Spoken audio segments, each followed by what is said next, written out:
For the Kohler Etude marked moderato, it's really important that you have an evenness in tone throughout all the registers as you go up and down the intervals and switch articulation. Also, this is a great exercise in using your lever for your A sharps when appropriate. I'll give you some examples. Let's take a look at measure 3. For those of you who don't know about the lever, I feel like it's a neglected key, and it's you pay for that key and we should use it. So instead of using 1 and 1 B flat / A sharp or our thumb, which are the two most common, we're going to use the lever. So what we do is we finger a B natural, and then we kind of lazily lean our index finger over on this little key here. I have 2 keys. Ignore this one.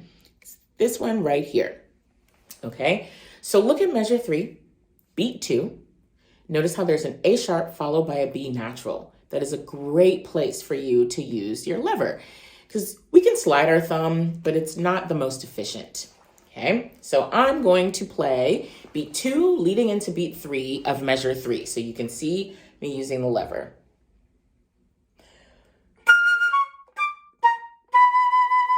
One more time.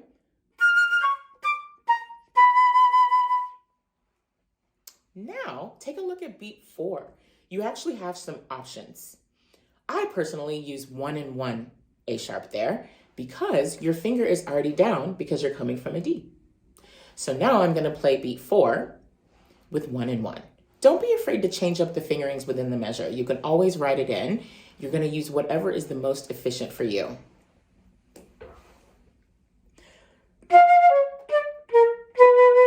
One more time.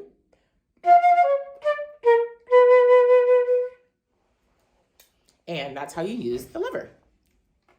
There are a lot of big interval leaps in this piece. So you want to make sure you really take your time and develop that muscle memory from your face and your air so that you hit the right octave and you have a really smooth interval, whether you're slurring it or you're articulating it.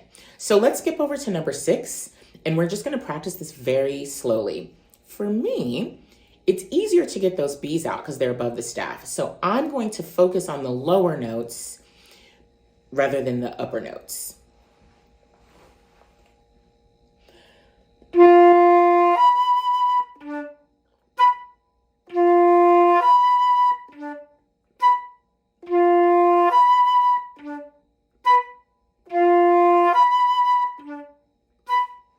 So that's how I practice it. I would practice it very slowly, even slower than that if you need to.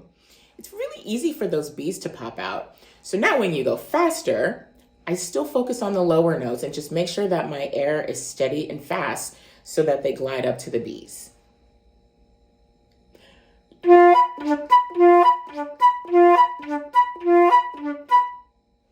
And I would practice that a lot. Lastly, this etude can look really intimidating. It's on the faster side, it's all 16th notes, there are no rests.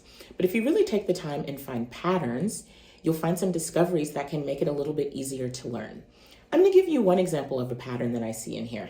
If you go down to the 6th line, 1, 2, 3, 4, 5, 6, the measure starting on the G natural, we're going to play the first 2 measures. And all they are thirds. So let's just play it slowly and you'll see.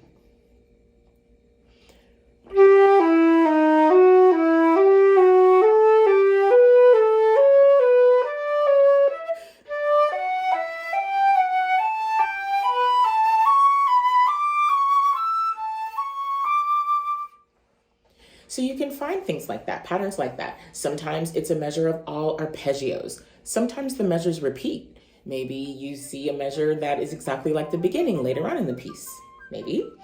Sometimes it's chromatic.